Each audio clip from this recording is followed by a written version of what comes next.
আসসালামু আলাইকুম। সবাইকে স্বাগত জানাচ্ছি। আমি নাজমুল হাসান তন্ময়। শুরুতে বিআরবি কেবল সংবাদ শিরোনাম।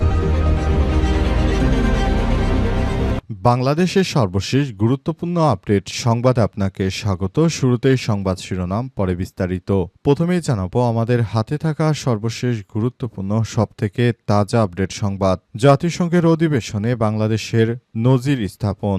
জাতিসংঘের সাধারণ পরিষদের ৮০তম অধিবেশনে অনন্য নজির স্থাপন করেছে বাংলাদেশের অন্তর্বর্তীকালীন সরকারের প্রধান উপদেষ্টা ড মোহাম্মদ ইউনূস। অধিবেশনে রেওয়াজ অনুযায়ী উপদেষ্টাদের সঙ্গে রাখার কথা থাকলেও তিনি বিভিন্ন রাজনৈতিক দলের নেতাদের সঙ্গে রেখে অধিবেশনে যোগ দিয়েছেন, যেটা বাংলাদেশের জন্য এক অনন্য দৃষ্টান্ত স্থাপন।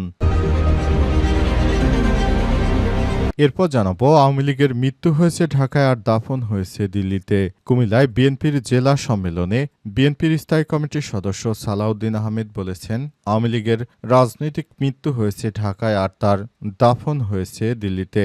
আজ কুমিল্লা দক্ষিণ জেলা বিএনপির সম্মেলনে প্রধান বক্তার বক্তব্যে তিনি এসব কথা বলেছেন। এদিকে স্বাস্থ্যসেবা মানুষের দোরগোড়ায় পৌঁছে দেওয়া হবে বললেন ড হেলাল উদ্দিন। ঢাকা মহানগর দক্ষিণের জামাত ইসলামের নায়েবে আমির ঢাকা ৮ আসনের প্রার্থী অ্যাডভোকেট ড হেলাল উদ্দিন বলেছেন, জনগণ সুযোগ দিলে স্বাস্থ্যসেবা মানুষের দোরগোড়ায় পৌঁছে দেবে বাংলাদেশ জামাত ইসলাম। এবারে জানাবো পিআর পদ্ধতিতে নির্বাচন হলে সকাল বিকাল এমপি কেনা বেচা হবে বললেন রাশেদ খান।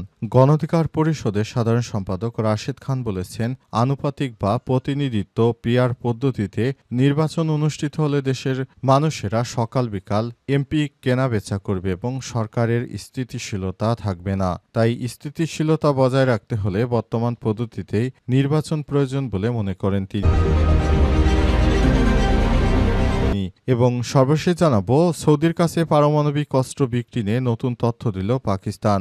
সৌদি আরব ও পাকিস্তানের সঙ্গে সামরিক একটি চুক্তি হয়েছে। এই চুক্তি অনুযায়ী দুই দেশের যে দেশের উপরই বহিঃশত্রুরা আক্রমণ করুক এর জবাব দেয়া হবে।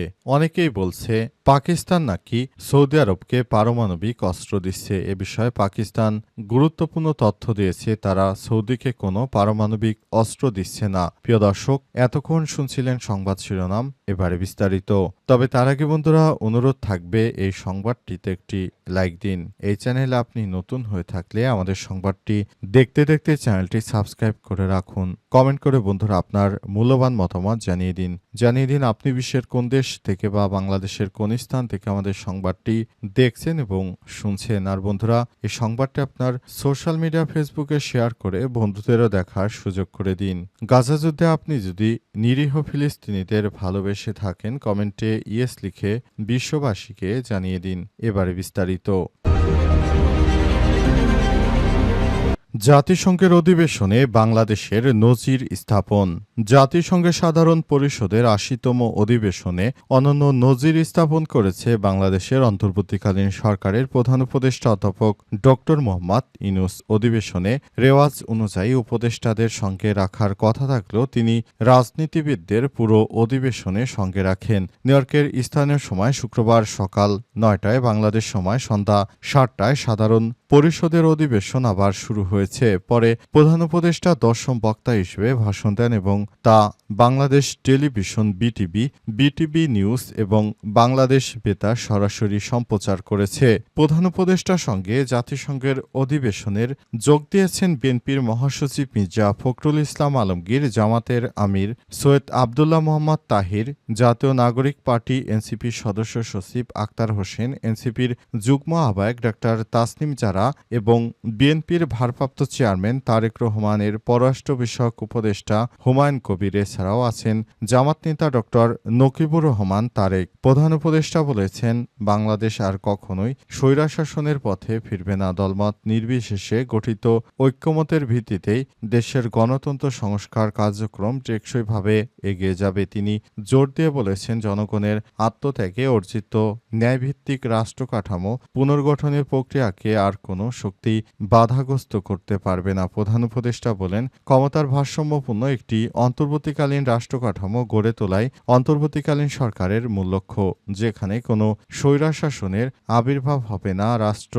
ও জনগণের রক্ষকরা ভক্ষকে পরিণত হবে না। বাংলাদেশটাকে একটি ভালো অবস্থানে নিয়ে যাওয়ার জন্য সরকার একান্তভাবে কাজ করছে বলে মনে করছেন তারা, এবং তারা নতুন বাংলাদেশ গড়ার জন্য অন্তর্বর্তীকালীন সরকারকে সবভাবে সহযোগিতা করবে, এমনটাই তারা প্রতিশ্রুতি দিয়েছে। আওয়ামী লীগের মৃত্যু হয়েছে ঢাকায় আর দাফন হয়েছে দিল্লিতে। কুমিল্লায় বিএনপির জেলা সম্মেলনে দলটির স্থায়ী কমিটির সদস্য সালাউদ্দিন আহমেদ বলেছেন, আওয়ামী লীগের মৃত্যু হয়েছে ঢাকায় আর কবর হয়েছে দিল্লিতে। এই আওয়ামী লীগ আর কখনোই এদেশে ফেরত আসতে পারবে না। তিনি বলেন, আওয়ামী লীগ বিগত ১৭ বছরে দেশে যেভাবে নানারকম অত্যাচার নিপীড়ন করেছে, অন্তর্বর্তীকালীন সরকারের প্রধান উপদেষ্টা ডক্টর মোহাম্মদ ইউনূস ক্ষমতায় আসার পর ১ বছর ১.৫ বছর হয়ে গেছে, কিন্তু আওয়ামী লীগের নেতাকর্মীরা একটা টু শব্দ কোন পর্যন্ত করতে পারেনি। এর থেকেই বোঝা যায় আগামীতে এদেশে কখনোই আওয়ামী লীগ আর ফিরে আসতে পারবে না। তিনি আরো বলেন, আওয়ামী লীগ বাংলাদেশে তাদের মৃত্যু হয়ে গেছে, এখন তাদের কবর হবে। দিল্লিতে তাদের কবর হয়েছে, সুতরাং এই দিল্লির দল আর কখনোই এদেশে ফেরত আসতে পারবে না। তারা এদেশটাকে নিয়ে যতই খেলা করার চেষ্টা করেছে, দেশের মানুষ তাদেরকে সবসময় প্রতিহত করেছে। এটি বাংলাদেশের জনগণের চিরাচরিত স্বভাব। এই স্বভাবের মাধ্যমে তারা আওয়ামী লীগকে ঠেকিয়ে দিয়েছে।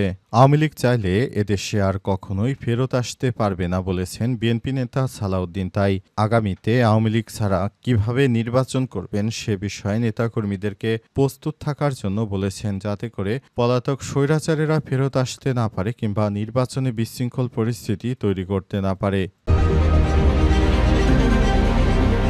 মতিঝিলে ফ্রি মেডিকেল ক্যাম্প স্বাস্থ্যসেবা মানুষের দোরগোড়ায় পৌঁছে দেওয়া হবে বলেন ডক্টর হেলাল উদ্দিন। ঢাকা মহানগর দক্ষিণের জামাত ইসলামে নায়েবে আমির ঢাকা ৮ আসনের প্রার্থী অ্যাডভোকেট ডক্টর হেলাল উদ্দিন বলেছেন, জনগণ সুযোগ দিলে স্বাস্থ্যসেবা মানুষের দোরগোড়ায় পৌঁছানো হবে। স্বাস্থ্যসেবা নিশ্চিতকরণে ঢাকা ৮ আসনের প্রতিটি প্রশাসনিক ওয়ার্ডে একটি করে নগর স্বাস্থ্য কমপ্লেক্স নির্মাণ করা হবে। তিনি আরও বলেন, দেশের প্রতিটি হাসপাতালকে আধুনিক ও উন্নত মানের করে গড়ে তুলতে হবে। বিদেশে উন্নত স্বাস্থ্যসেবা দেশেই ব্যবস্থা করতে হবে। জামাতের আমির ডাক্তার শফিকুর রহমান এর সুযোগ থাকা সত্ত্বেও বিদেশে গিয়ে চিকিৎসা গ্রহণ না করে জাতিকে সেই বার্তাই তিনি দিয়েছেন। আগামীতে জামাত ইসলামী রাষ্ট্র পরিচালনার সুযোগ পেলে দেশে যেন উন্নত চিকিৎসা দেয়া যায় সেই ব্যবস্থাই তারা করবে, জন্য আমরা কাজ করতে শুরু করেছি। তিনি বলেন, শফিকুর রহমান নিজে একজন ডক্টর, তার বিদেশে অনেক ডক্টরের সঙ্গে পরিচিত আছে। তারপর তিনি চাইলে বিদেশে একটি ভালো মানের হাসপাতালে তিনি চিকিৎসা নিতে পারতেন, কিন্তু তার ওপেন হার্ট সার্জারি তিনি বাংলাদেশের ডাক্তারদেরকেই করেছে। সুতরাং এই বিষয়গুলো ভালোভাবে দেখতে হবে, যেন আবারও বাংলাদেশটা নতুনভাবে গড়তে পারে। বিগত ৫৩ বছরে দেশটার যে ধ্বংসপ্রাপ্ত হয়েছে সেখান থেকে দেশ যেন ঘুরে দাঁড়াতে পারে বলেও জানান তিনি। পিয়ার হলে সকাল বিকেলে এমপি কেনাবেচা হবে বললেন রাশেদ খান। গণ অধিকার পরিষদের সাধারণ সম্পাদক রাশেদ খান বলেছেন, প্রতিনিধিত্ব বা পিয়ার পদ্ধতি হলে ওই দলের নেতাকর্মীরা যাকে খুশি তাকে এমপি মন্ত্রী বানাতে পারবে, অর্থাৎ তারা নিজেরা খেয়াল খুশি মতো তাদের মতো করে তারা পিয়ারে সবকিছু নিয়ন্ত্রণ করবে। কিন্তু পিয়ার পদ্ধতি দেশের মানুষের জন্য ভালো কিছু বয়ে আনবে না। তিনি বলেন, পিয়ার পদ্ধতিতে নির্বাচন হলে সেই নির্বাচনে দেশের জনগণ খুব খারাপভাবে পড়বে, কারণ আপনি যাকে ভোট দেবেন সে কিন্তু আপনার আসনে এমপি হতেও পারে নাও পারে। সুতরাং এসব বিষয়গুলো আপনাকে অবশ্যই দেখতে হবে। অন্তর্বর্তীকালীন সরকারকে আহ্বান জানাবো, কোনো পিয়ারের প্রয়োজন নেই। শুধুমাত্র অন্তর্বর্তীকালীন সরকার যেভাবে রাষ্ট্র পরিচালনা করতে চান সেইভাবে রাষ্ট্র পরিচালনা করাই হচ্ছে সবথেকে ভালো বিষয়, কারণ অন্তর্বর্তীকালীন সরকার জেনে বুঝেই তিনি তাই পিয়ার পদ্ধতির দিকে এগোচ্ছেন না। সুতরাং এখান থেকে বলতেই পারি এদেশে পিয়ার পদ্ধতি প্রয়োজনীয়তার কোনো দিক নেই। সুতরাং গণপ্রতিনিধিত্বমূলক বা অংশগ্রহণমূলক নির্বাচন চাই।